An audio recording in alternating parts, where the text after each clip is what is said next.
Kita akan masuk pada sesi pertama dari instructional design. Jadi apapun modelnya gitu ya, itu instructional design pasti yang tahap paling awal mereka akan selalu ngomong learning need assessment dan analisis. Ada beberapa yang ngomong training need assessment, ada yang beberapa lagi yang ngomong training need analisis. Saya jadiin satu, training need assessment dan analisis. Kenapa? Assessment sendiri ini kan cari datanya ya, proses cari datanya. Analisisnya itu datanya sudah terkumpul, proses analisanya itu gimana? Maka kemudian kita kumpulkan LND, need assessment, dan analisis. Kalau teman-teman sudah pernah membaca buku People Development Handbook, maka sebenarnya ini adalah summary dari buku saya. Semoga bisa kita sikat dalam waktu sesingkat-singkatnya. Ini mohon maaf saya pakai PPT ya, karena hard disk saya ini error, enggak harta kekayaan sebagai seorang trainer ini hilang. Yang tersisa PPT-nya, dan ini pun saya mencari-cari dari beberapa vendor yang pernah menggunakan jasa saya. Pada saat itu ketemu di Puri Consultant. Kita mulai saja terkait dengan training need analysis atau TNA. Ini menjadi begitu penting karena ada sebuah research dari Broad dan Newston. Dia mengatakan dalam penelitiannya ternyata training itu hanya berdampak 6-10% saja yang berhasil ditransfer ke pekerjaan. Sehingga dari riset ini, itu kemudian melahirkan mazhab baru. Mazhab berikutnya adalah continuous learning. 70-20-10 kalau teman-teman familiar. Jadi 70 itu ternyata impact terbesar bukan di training, tapi impact terbesar di project assignment, di experience. Kemudian 20-nya itu impact kedua terbesar, itu ada di proses coaching, mentoring, shadowing, benchmarking, dan lain seterusnya. Dan impact terkecil, atau yang 10%, 70-20-10, 10-nya itu ada di education, which is kita ngomongin formal training. Jadi dampaknya cuma 10% saja. Saya teringat dulu pada saat masih kuliah. Saat masih kuliah itu karena begitu senangnya dengan training, maka pada saat itu bahkan sangat training minded ya. Dan bahkan kemudian sampai bilang training ini adalah obat dari segala macam penyakit di organisasi. Setelah semakin belajar, ternyata enggak, dampak training itu sangat kecil sekali. Dan kehidupan nyata menyadarkan saya, ternyata training memang tidak menjadi satu-satunya obat. Banyak obat lain yang ternyata bisa menjadi obat saat kita bekerja di industri. Kembali ke hasil riset ini, kalau ternyata training saja hanya memberikan dampak 6-10%, terus kalau prosesnya tidak betul, maka yang terjadi kemudian dampaknya akan menjadi lebih kecil lagi. Kalau kata orang bilang garbage in, garbage out. Kalau yang kita masukin sampah, keluarnya juga akan sampah. Sehingga proses in-nya ini harus benar supaya menghasilkan output yang benar. In-nya yang benar apa? In-nya yang benar adalah kita melakukan TNA dengan benar. Oke. Itulah kenapa kemudian TNA menjadi penting.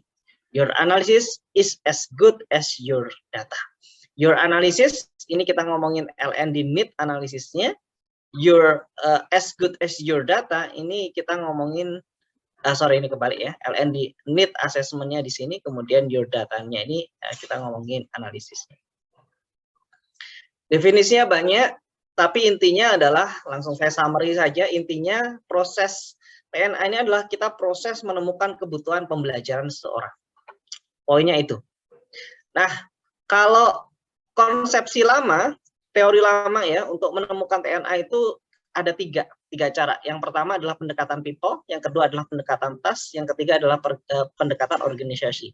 Pendekatan task itu adalah saat ada job desk, untuk skill, knowledge yang dibutuhkan untuk mencapai goal dari job desk itu apa, kemudian dari gap antara kebutuhan kompetensi dengan aktual kompetensi yang dimiliki itu menjadi gap, dan kemudian itu menjadi TNA.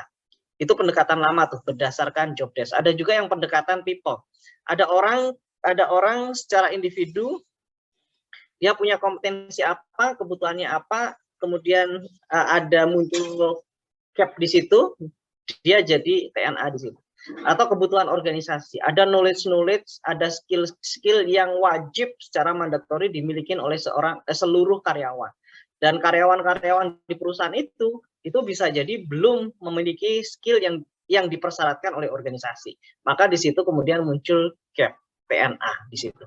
Nah, itu pendekatan lama. Saya akan membawa pendekatan baru. Pendekatan baru ini saya ambil dari konsepsinya Josh Bersin. Ini cukup familiar, dan kalau teman-teman sering bermain di ranah L&D, maka orang ini, Josh Bersin ini menjadi salah satu rujukan ya, yang sekarang menjadi up to date, gitu. Menjadi rujukan yang up to date. Dan Josh Bersin kemudian membagi learning itu ke dalam 4 elemen. Learning maturity itu ke dalam 4 level. Level pertama disebut sebagai incidental training, level kedua training and development excellence, yang ketiga talent and performance improvement, dan yang keempat adalah organization capability. Saat kita mau melakukan TNA, maka semakin ke bawah ini kita semakin mudah sebenarnya untuk menemukan TNA. Ke atas, semakin ke atas levelnya ini semakin sulit. Saat kita mau mengimplementasikan learning programnya pun, kalau yang bawah ini mudah, semakin ke atas semakin sulit. Tapi secara value bagi organisasi, itu yang di bawah itu paling rendah, dan yang di atas itu paling tinggi. Contohnya apa sih yang incidental training? Kalau teman-teman baca di sini, ini contohnya ad hoc training. Ada kemudian emerging need for professional training atau program sertifikasi. Nah, seperti hari ini nih teman-teman, ini yang disebut sebagai incidental training. Kalau bahasa gampangnya adalah training ketengan. Tiba-tiba ada jadwal training, teman-teman ikut. Ada jadwal training lagi, teman-teman ikut. Jadi the whole of kurikulumnya itu teman-teman nggak dapat. Cuman ada training nih ikut, ada training nih ikut, ada training nih ikut. Nah, ini adalah level paling rendah dari, kalau kita berbicara corporate ya, kalau kita berbicara organisasi, Anda punya departemen learning, pekerjaannya hanya membuat event kalender training. Tahun ini nanti kalendernya Januari ABCDE, Februari ABCDE, dan seterusnya, maka itu adalah pekerjaan paling rendah atau quote unquote paling hina yang dilakukan oleh teman-teman di learning. Trainingnya training ketengan, dan ada juga yang sifatnya training mandatory, ada sertifikasi wajib. Apalagi kalau teman-teman sering lihatin undang-undang, baca undang-undang. Contohnya saja Undang-Undang Ketenagakerjaan atau Undang-Undang SMK 3 ya. Di situ ada banyak banget training-training dan sertifikasi yang diwajibkan oleh Kemenaker. Contohnya apa? Kalau teman-teman punya karyawan yang mengoperasikan forklift, alat angkat itu dan alat angkut, maka itu wajib memiliki sertifikasi SIU. Dan untuk mendapatkan itu, mereka perlu training dan kemudian disertifikasi. Dan itu paling gampang, cara mengidentifikasi paling gampang. Begitu seterusnya. Saya akan pada kesempatan kali ini sih, semoga ya, kayaknya kita hanya akan bisa membahas yang di level 1 ini. Anyway, kita lanjut dulu untuk yang level 1. Jadi ini adalah contohnya, ada namanya teman-teman. Ada namanya. Kalau level 1 ini disebutnya sebagai mandatory need analysis. Jadi TNA itu, training need analysis itu, atau L&D, learning and development need analysis itu dia terbagi menjadi 4 juga. Kalau yang level 1 ini namanya mandatory need analysis. Ini teman-teman nggak akan dapetin di training-training TNA lain gitu ya, vendor-vendor lain. Kenapa? Ini saya yang bawa yang paling update nih, dan tidak banyak vendor ataupun trainer yang membawakan ini. Yang kedua namanya kompetensi need analysis. Nah, vendor-vendor itu biasanya, vendor-vendor atau trainer-trainer atau fasilitator yang lain biasanya membahas ini, kompetensi need analysis. Biasanya fokusnya di sini. Padahal ada banyak need analysis lain yang bisa dilakukan. Ada juga namanya development need analysis. Dan yang terakhir adalah strategic need analysis. Ini relevan dengan ini ya, teman-teman ya. Jadi kalau level 1 disebutnya mandatory need analysis, yang level 2 itu kompetensi need analysis, yang talent, mazhab talent ini disebutnya sebagai development need analysis, dan yang organization capability ini disebutnya sebagai strategic need analysis. Kita bahas satu persatu sekarang. Apa itu mandatory need analysis? Mandatory need analysis itu triknya sederhana. Jadi karena ini paling mudah cara menganalisanya, seperti tadi ya, TNA-nya paling mudah, maka yang paling gampang yang bisa teman-teman lakukan adalah, teman-teman, pertama adalah analisa peraturan-peraturan yang ada di Kemenaker. Yang kedua, teman-teman juga perlu analisa peraturan-peraturan, karena kalau kita ngomongin industri apapun pasti punya relevansi dengan peraturan Kemenaker. Maka mindset pertama teman-teman adalah buka dulu Kemenaker. Di sana ada mandatory certification apa yang diwajibkan diikutin oleh karyawan kita. Biasanya ini hubungannya dengan sertifikasi safety biasanya. Kalau teman-teman bekerja di industri-industri yang rawan kecelakaan, contohnya manufaktur, contohnya kontraktor, apalagi engineering gitu ya. Terus pertambangan selain Kemenaker nanti ada perundang-undangan juga dari Kementerian Pertambangan. Tapi Kemenaker pasti ada. Nah, migas gitu. Industri-industri yang punya potensi kecelakaan tinggi itu mereka kecenderungannya dia harus menerapkan mandatory certification yang ada di Kemenaker, yang ada di peraturan Kemenaker. Ini ngomongin Undang-Undang 13, ngomongin Undang-Undang SMK 3 dan lain seterusnya. Yang kedua, teman-teman juga perlu membaca undang-undang yang relevan dengan core bisnisnya teman-teman.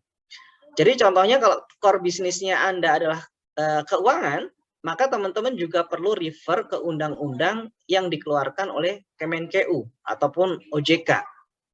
Kalau teman-teman di manufacturing, tambahin lagi, teman-teman butuh membaca undang-undang dari Kementerian Perindustrian. Kalau teman-teman dari pertambangan, teman-teman juga perlu membaca undang-undang dari Minerba. Undang-undang ya dari Kementerian Mineral dan Pertambangan. Di situ nanti teman-teman akan temukan ternyata banyak banget mandatori yang dipersyaratkan dimiliki oleh perusahaan kita, dimiliki oleh karyawan kita. Itu yang pertama. Dan tentu saja kalau kita ngebaca begini, banyak begini kan biasanya sakit perut ya, dan bikin pusing. Yang perlu kita lakukan kemudian adalah kita kerjasama sama subject matter expert. Coba tanya deh sama land function. Ada nggak, Bapak dipersyaratkan nggak untuk punya mandatory certification tertentu? Ini biasanya license to operate biasanya. Contohnya apa? Ada yang kerja di pertambangan, teman-teman? Kerja di mana nih? Ada yang kerja di pertambangan? Oke. Sepertinya saya akan mendongeng 1 jam nih Mas DJ nih, kalau nggak ada respon ini. Ya sudah, nggak apa-apa. Contohnya undang-undang di pertambangan. Ada mandatory POP namanya teman-teman. Pengawas operasional pertama. Kemudian ada POM. Kemudian ada POU. Secara sederhana, teman-teman perlu menemukan mandatory certification ini yang perlu dimiliki oleh setiap orang. Nah, habis itu teman-teman, TNA-nya sangat mudah sekali.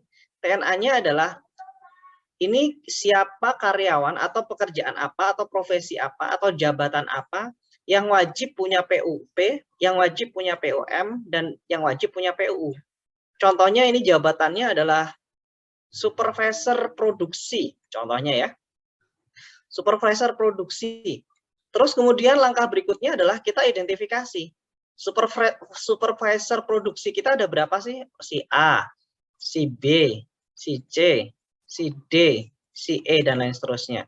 TNA-nya sangat sederhana sekali. Si A ini sudah punya PUU, POM atau belum? Si B sudah punya PUP atau belum? Si C, si D, si E itu sudah punya POP atau belum? Kalau sudah, maka ini nggak perlu nih di trainingin ini. Kalau belum, let's say si B, si C, si D ini belum ya, si E-nya sudah. Maka ini sudah jadi TNA nih teman-teman, training need analysis. Nah, udah selesai nih tugas kita. Sesederhana itu. Problemnya adalah, challenging-nya adalah pada saat kita mengaplikasikan mandatory need analysis ini,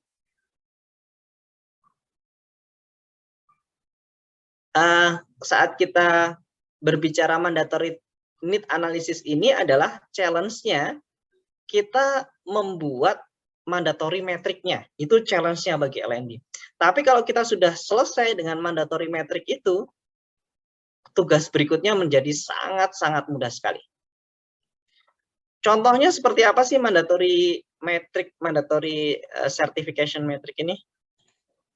Contohnya seperti ini, teman-teman.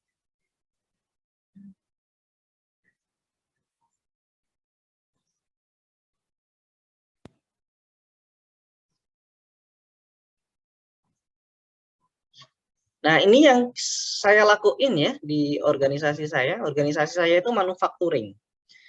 Jadi, langkah pertama adalah seperti tadi, kita identifikasi undang-undangnya. Undang-undangnya kita punya undang-undang apa aja sih? Pasti yang pertama karena kita berhubungan dengan orang, undang-undangnya adalah undang-undang ketenagakerjaan. Ke Permenaker Trans. Nah, kita perlu baca ini dulu nih. Terus kemudian, di situ ada apa aja ya?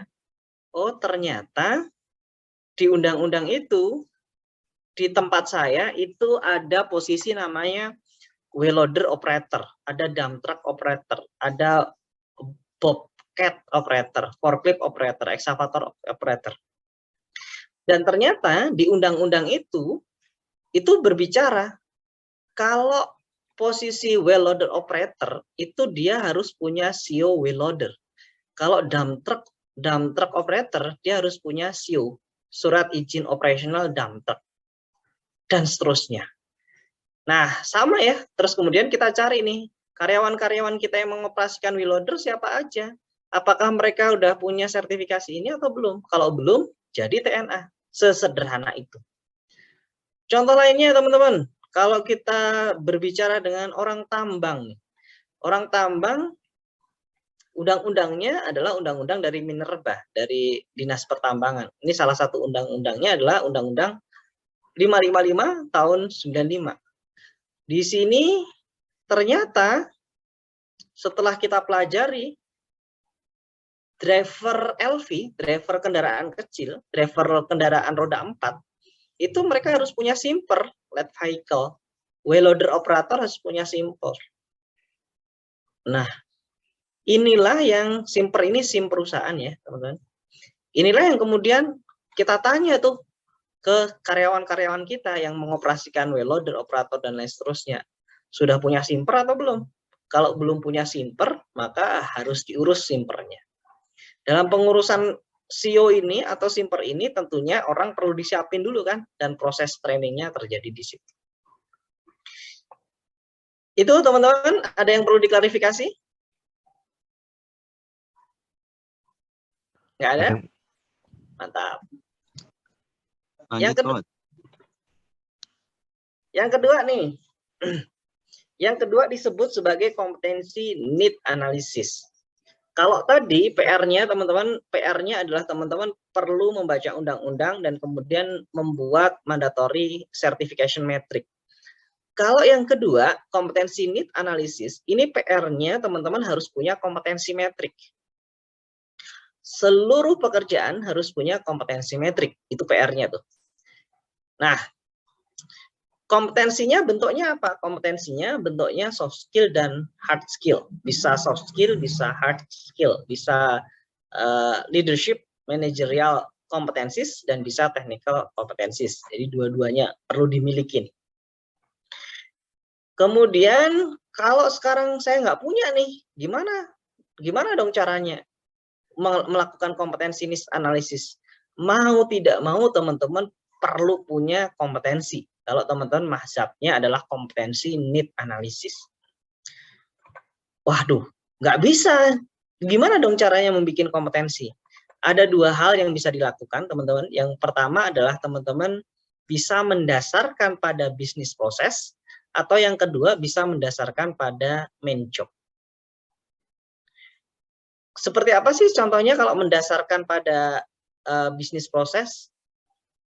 Contohnya saja, kalau orang HC, bisnis proses utamanya dari hire to retire, yang pertama kan talent acquisition ya, teman-teman, atau recruitment kan. Setelah orang di hire, yang dilakukan berikutnya apa? Development kan, berarti people management, people development di sini. Terus habis itu yang dilakukan apa? Orang perlu digaji, berarti total reward. Ini bisnis prosesnya. Orang sudah digaji, tapi bisa jadi ada dispute, maka ada IR di sini. Terus bisa jadi orang juga butuh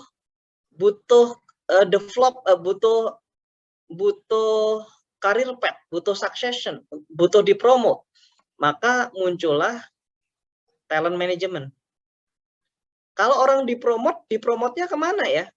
Berarti butuhlah orang-orang OD di sini, organization development.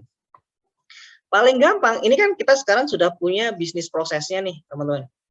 Paling gampang kemudian kalau mau ngembangin kompetensi, belakangnya ditambah kata manajemen. Talent acquisition management.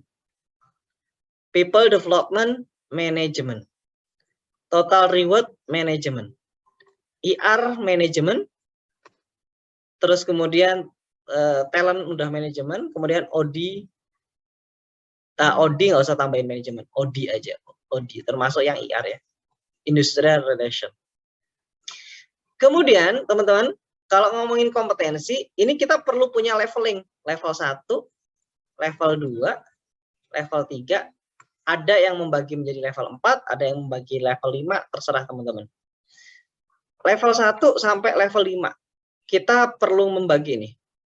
Jadi ingat, kompetensi itu adalah gabungan dari skill, kemudian attitude, dan knowledge.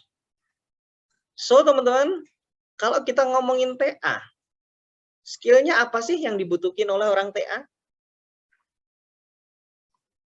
Secara ya, dia harus bisa ngiklan, berarti apa tuh? Company branding contohnya. Atau employee branding, kalau TA familiarnya dengan employee branding. Skill pertama, dia harus bisa membranding perusahaan supaya orang-orang tertarik untuk melamar di perusahaan tersebut. Yang kedua, orang talent harus menguasai kompetensi dong. Kompetensi manajemen. Kompetensi. Terus yang ketiga, orang talent harus bisa interview dong. Interview. Terus yang keempat, orang talent harus bisa offering dong. Yang kelima, orang talent harus bisa psychological test dong. Ini contohnya aja ya. Nah, sekarang teman-teman, ini teman-teman masukkan sebagai level 3 nih. Level 3-nya adalah 1, 2, 3, 4. Nah, ini adalah disebutnya sebagai key behavior. Key behavior. Key behavior di level 3, seorang talent management bisa mempraktekkan employee branding, bisa mempraktekkan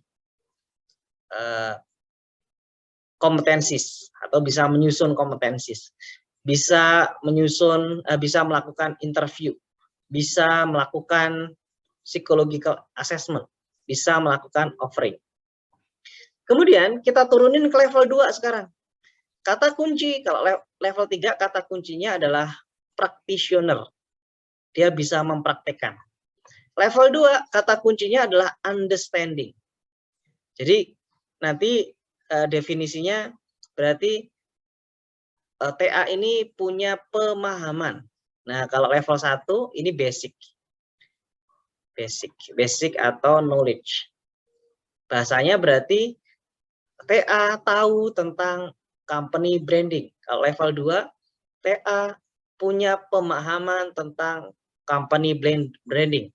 Level 3, TA, Talent Acquisition, bisa mempraktekkan company branding. Level 4, ini disebutnya advance. Advance itu kata kuncinya bisa melakukan improvement. TA bisa melakukan improvement terhadap prosedur employee branding. TA bisa melakukan improvement terhadap existing atau current competencies. TA bisa melakukan bisa melakukan improvement terhadap prosedur interview. Kata kuncinya adalah improvement. Level 5, ini kata kuncinya adalah expert. Expert ini kata kuncinya adalah menemukan. TA bisa menemukan cara baru untuk melakukan company branding dan lain seterusnya. Bentar ya, baterai saya mau habis.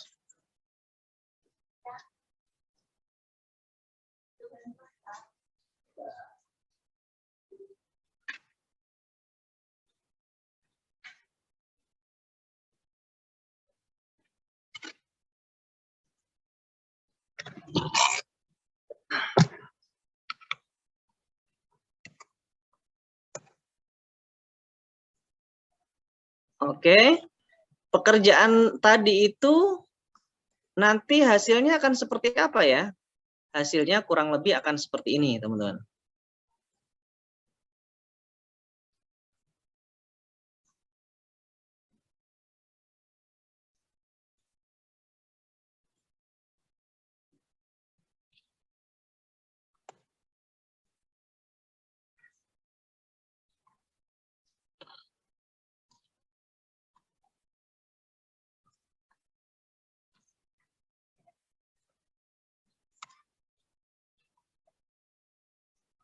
Nah, ini contohnya ya. Level 1 disebut knowledgeable, level 2 comprehension, level 3 practitioner, level 4 advanced, dan level 5 expert. Ini hasil dari kompetensi. Ini hasil dari membuat kompetensi. Kita PR-nya itu tidak hanya membuat kompetensi, teman-teman. Tapi PR-nya adalah kemudian menyusun kompetensi metrik. Apa itu kompetensi metrik? Kompetensi metrik itu contohnya adalah seperti ini. Saya sudah punya kompetensinya, dan kemudian sekarang saya perlu nurunin kompetensi-kompetensi tadi itu ke dalam masing-masing jabatan. Inilah yang kita lakukan. Contoh posisinya adalah JT Operation Coordinator. Kompetensi satunya apa? Butuh Port Safety International Facility Security. Levelnya berapa? Level 4. Quality Management System, level 3. Maintenance Planning, level 3. Budget Management, level 3. SAE Regulation, level 3. Belum muncul, Coach. Oke. Nah. Ini rekan-rekan kalau mau nanya boleh juga ini. Sambil ini mulai dalam deh. Kayaknya harus ada yang nanya. Emang ini kerjaannya LND ya? Nggak ada yang nanya gitu. Yang ini sudah muncul ya? Ini PDF SK panduan kompetensi yang talent acquisition ya. Muncul ya? Oke. Nah, terus kemudian tugas teman-teman berikutnya itu adalah membuat ini. Kompetensi metrik namanya. Tiap-tiap posisi itu di-mappingkan kebutuhan kompetensinya apa. Ini contohnya ya, teman-teman. Habis itu, barulah kita melakukan TNA berdasarkan kompetensi metrik. TNA-nya gimana? Sesederhana ini nih. Tuh, kalau kita sudah punya kompetensi mappingnya, ini contohnya ada USRA. USRA itu posisinya Warehouse Operation and Compliant Outbound Inventory. Ini kompetensi yang harus dimiliki, dan ini adalah level yang dipersyaratkan. Kemudian atasannya melakukan asesmen. Kan kalau atasan itu mereka udah ini ya, day-to-day-nya kan melakukan observasi terhadap kompetensi bawahannya. Dia kemudian menganalisa, oh untuk inventory management mah tim saya cuma 2, si USRA cuma 2. distributionnya cuma 2, dan seterusnya. Inilah yang kemudian muncul gap di sini. 2, bla bla bla bla bla. Tinggal kemudian kita tutup trainingnya dengan training plan-nya dia di tahun 2021. So, selain biar memudahkan ya, selain teman-teman perlu punya kompetensi metrik, teman-teman juga perlu punya training metrik. Training metrik itu apa? Training metrik itu nanti teman-teman mapping per kompetensi itu dia closing gap-nya itu akan seperti apa ya. Jadi contohnya adalah begini.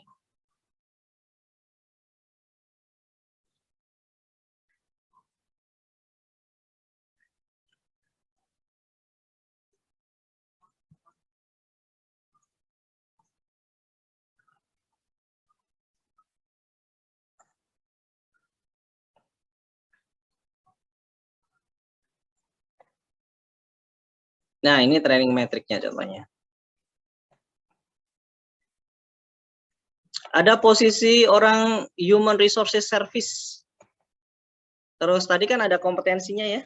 Kemudian sebelum ke sini sebenarnya ada satu proses lagi yang teman-teman perlu lakuin. Sebentar.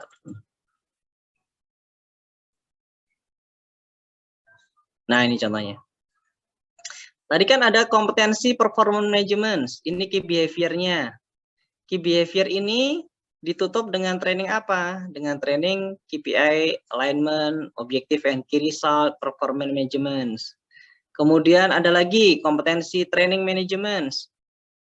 Kalau level 1 sampai 3 ini, kalau ada orang nih punya gap antara 1 sampai 3 ini, di level 1 sampai 3 ini, nanti ditutup dengan training-training ini.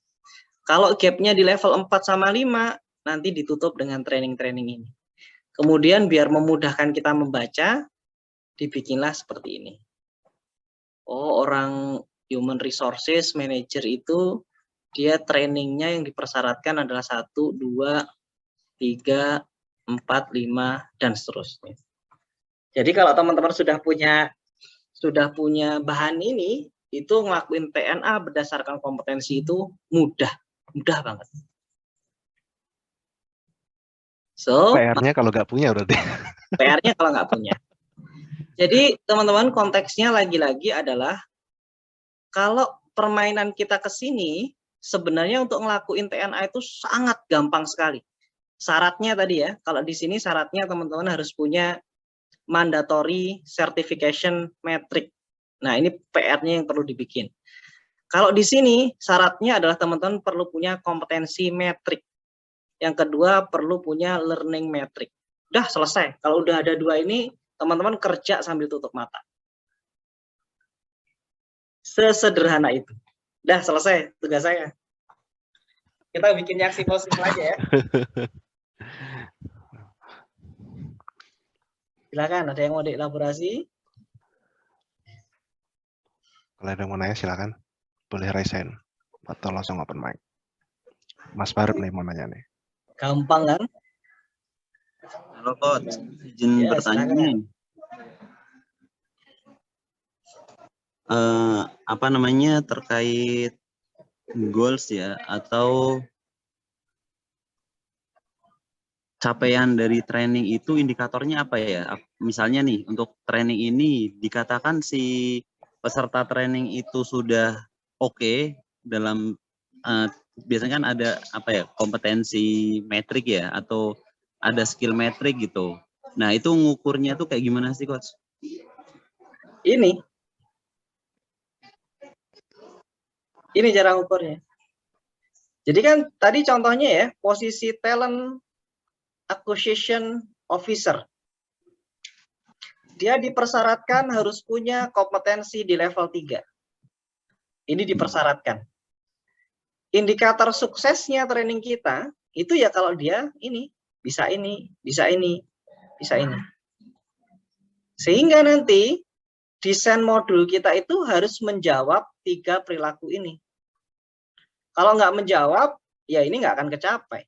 Kalau nggak akan kecapai, trainingnya gagal.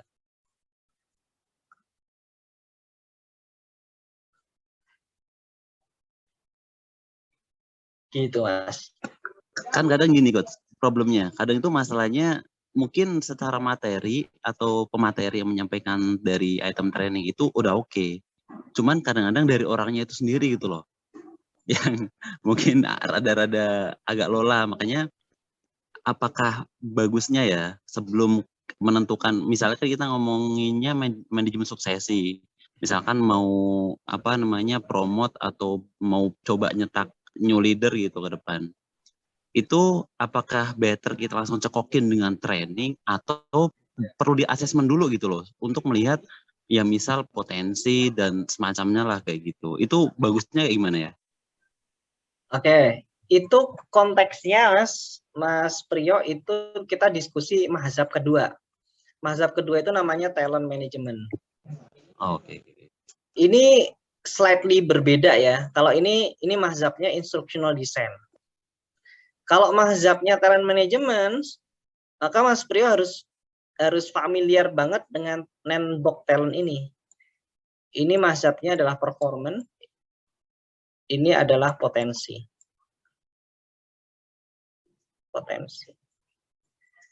Nah, nanti prosesnya orang kita mau promosi, itu setuju dengan yang disampaikan Mas Priyo tadi itu. Orang harus diakses. Dia punya potensi nggak? Potensinya itu bisa membawa dia sejauh mana? Sesederhana ini. Kalau teman-teman pernah dengar namanya time span.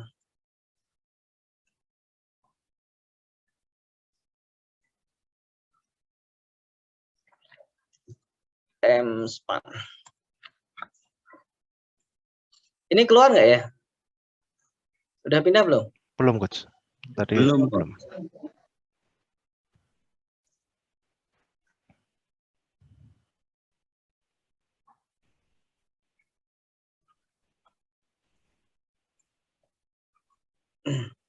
Nah, ini tadi kan kalau kita berbicara tentang talent kan ada dua grafik ya. Grafik performance sama grafik potensi. Nggak usah ngomong performance dulu deh. Jadi orang yang akan dipromot itu harusnya dia high performance sama high potential. Adanya di sini. Ciri high potential itu apa? Sesederhana begini. Bisa nggak orang tadi itu membayangkan kalau section manager atau supervisor itu dia bisa membayangkan 3 bulan ke depan. 3 bulan ke depan di departemenmu itu akan ada apa? Kalau dia nggak bisa membayangkan, ya dia nggak punya potensi untuk menjadi supervisor. Potensinya adalah menjadi frontliner. Bagi perusahaan akan sayang kalau kehilangan frontliner yang bagus dan mendapatkan supervisor yang jelek. Jadi sarannya adalah ya sudah biarkan dia jadi frontliner, tapi secara suksesi bisa jadi dia digaji setingkat dengan supervisor. Bisa jadi kan? Contoh lain, kalau teman-teman mau jadi manajer, tantangannya apa? Coba bayangin, 2 tahun ke depan itu apa yang akan terjadi di perusahaan Anda dan berdampak pada departemen Anda. Kemarin saya lead a workshop, namanya Sustainability Development Workshop. Ini bareng sama general manager sama dengan direktur-direktur. Challenge-nya apa? Challenge-nya adalah 8 tahun ke depan. Tahun 2030 itu apa yang akan terjadi dengan perusahaan saya namanya PT Solusi Bank Indonesia atau SBI, apa yang akan terjadi dengan SBI, apa perubahan yang terjadi di tahun 2030, di tahun 2030 itu akan ada apa, dampaknya apa terhadap perusahaan apa, dan apa yang perlu kita lakukan. Nah, itu ngomongin potensi. Itu kita diskusi mazhab yang berbeda.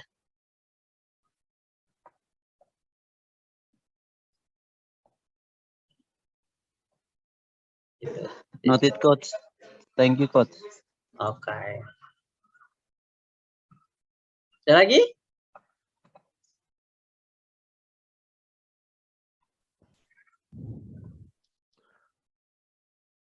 Silakan rekan-rekan.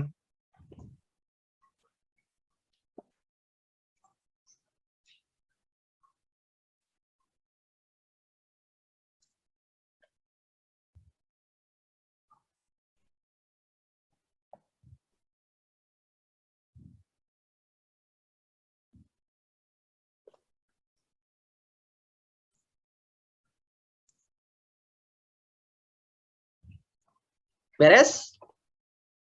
Oke, mantap. Secara sederhana, iya.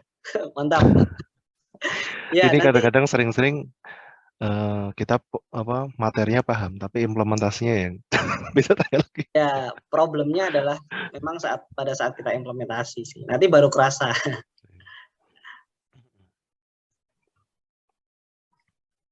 Silakan Coach, lanjutkan. Ya, kalau dari saya sih begitu ya, teman-teman. Mohon maaf kalau ada salah, kurang lebihnya saya kembalikan ke Mas DJ. Oke. Ini baru muncul nih, Pak Ugung nih. Pak Ugung ini dari WMP nih, Coach Andi. Mungkin Pak Ugung ada feedback. Salam, Pak Novian. Pak. Pak dosen dari WMP, silakan. Kalau mungkin sedikit tanya ya tentang ini Pak Novian. Misalnya kita kaitkan dengan agile atau VUCA lah, era VUCA itu kan banyak kompetensi yang perubahannya sangat cepat. Yang kedua ya agile juga gitu ya. Untuk mensikapi yang seperti itu untuk perancangannya gimana, Coach? Ya, terima kasih Pak panggilannya Pak Ugung ya. Iya, iya. Nah, ini kita berbicara mazhab yang lain nih, Pak Ugung.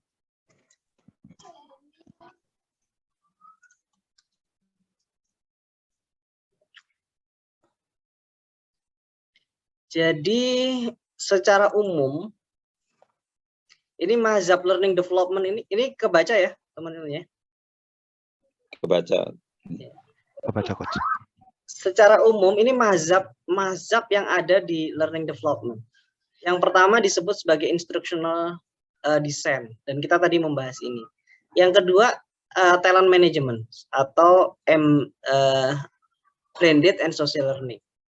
Yang ketiga disebutnya sebagai continuous learning atau 70-20-10. Kemudian ada digital learning, kemudian ada artificial intelligence learning. Yang ditanyain Pak Agung tadi itu, ini ada di sini nih Pak. Mazhabnya ada di mazhab digital learning, ada di design thinking.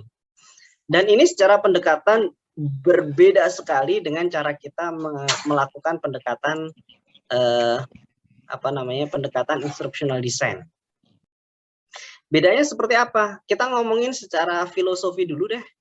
Filosofinya adalah kalau instructional design itu filosofinya adalah just in case.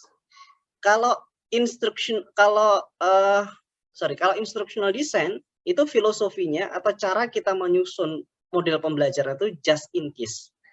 Just in case itu apa? Kita kasihkan materi sebanyak-banyaknya supaya nanti seandainya karyawan kita ketemu dengan masalah, mereka sudah punya bekal. Jadi pendidikan kita ya, pendidikan formal kita itu menganut just in case. Seandainya nanti siswa kita ketemu dengan masalah, kita sudah membekali just in case dari sini. Ini relevan dan just in case ini tadi ingat ya, ini konteksnya adalah instructional design. Ini relevan dengan masa lalu. Kenapa? Karena masa lalu itu secara konseptual kita cari ilmu itu susah. Sehingga orang dibekali ilmu sebanyak-banyaknya just in case nanti ketemu dengan masalah, dia sudah punya bekalnya. Sekarang kondisinya teman-teman, kita cari ilmu itu sangat mudah sekali. Kita ketemu masalah yang dilakukan oleh generasi muda harapan bangsa, Surya Atmaja ini, yang dilakukan apa? Tanya Mbah Google kan? Tanya Mbah Google. Atau buka YouTube, atau buka TikTok. Buka LMS, Coach. Buka LMS. Nah, dalam konteks itu kemudian teman-teman, cara belajarnya design thinking atau digital learning ini adalah just in time. Saat punya masalah, kemudian orang akan mencari solusinya. Desainnya kemudian seperti apa? Desainnya adalah bukan lagi dijejeli dengan knowledge. Tapi LMS kita itu mumpuni untuk menjawab pertanyaan-pertanyaan karyawan kita. Itu digital learning. Dan konteksnya, kalau teman-teman lihat di sini, ini ada istilah microlearning. Microlearning itu apa? Kalau sekarang orang disuruh milih belajar di YouTube atau TikTok, sama-sama kontennya sama nih, maka orang akan memilih belajar di TikTok. Kenapa? Karena durasinya pendek. 1 menit kita sudah menemukan jawaban. Kalau di YouTube itu panjang dan belum tentu kita menemukan jawaban. Kalau di Google apalagi panjang dan kita bisa jadi belum menemukan jawaban. Nah, dalam konteks itu Pak Ugung, LMS kita perlu mumpuni dan diisi dengan banyak konten.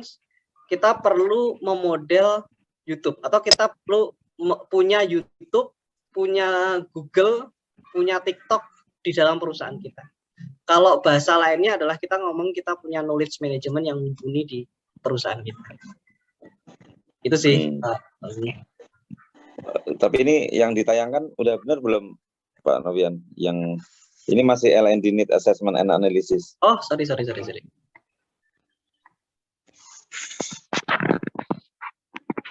Sudah muncul, Pak? Evaluation of L&D. Oh iya. Nah, ini mazhabnya di sini nih, Pak. Digital learning. Konteksnya adalah design thinking. Filosofinya. Filosofi design thinking itu kan human centered, lebih senang mencoba, bereksperience, kemudian human focused, apalagi tuh, dan lain seterusnya gitu ya. Iya.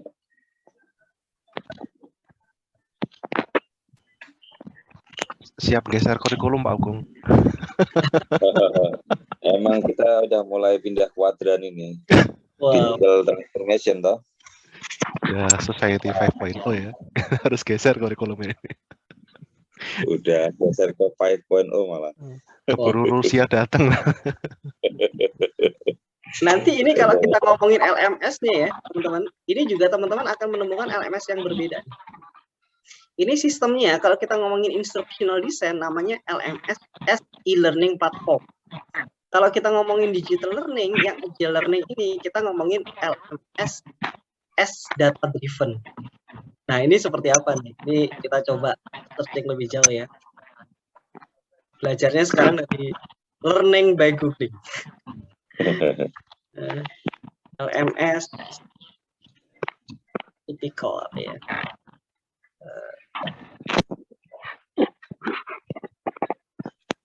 Type of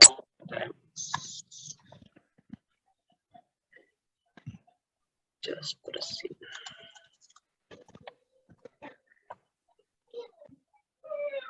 Nah,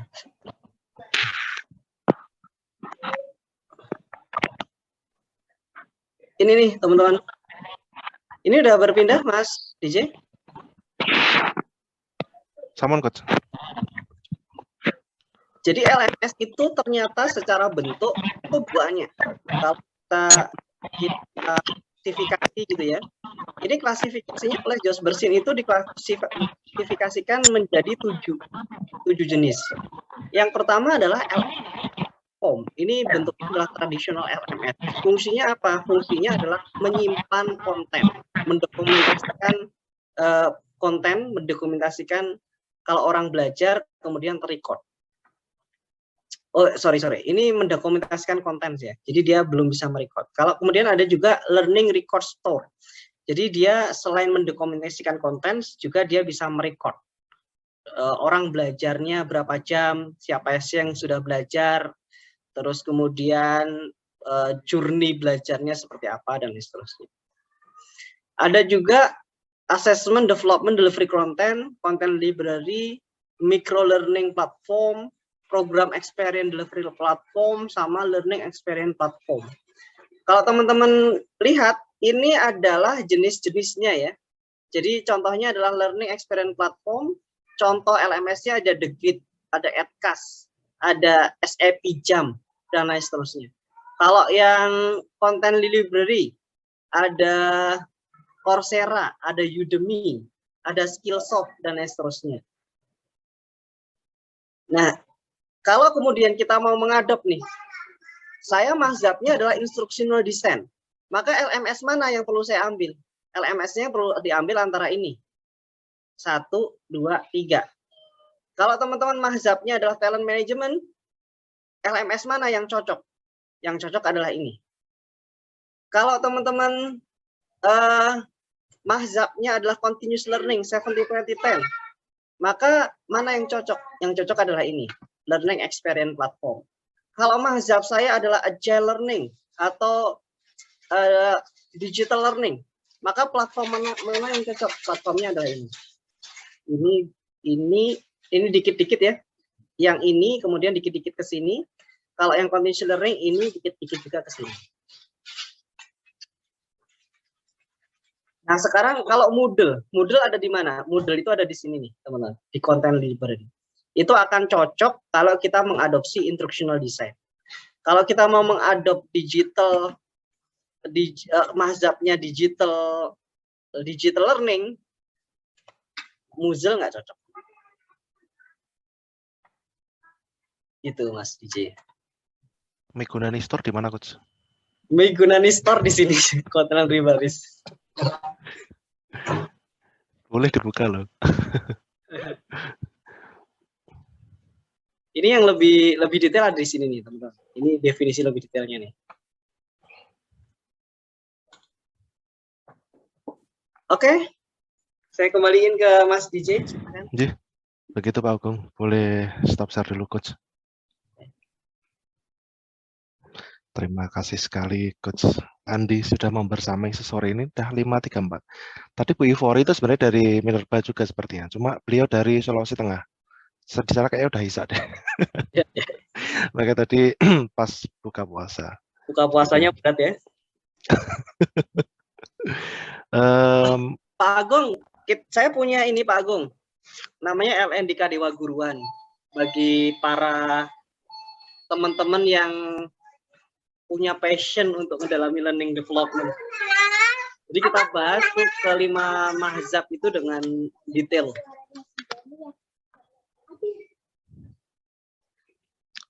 Saya sharekan di grup mungkin, Coach nanti, Coach. Oke, terima kasih. Ini input yang menarik. Sama-sama. Oke.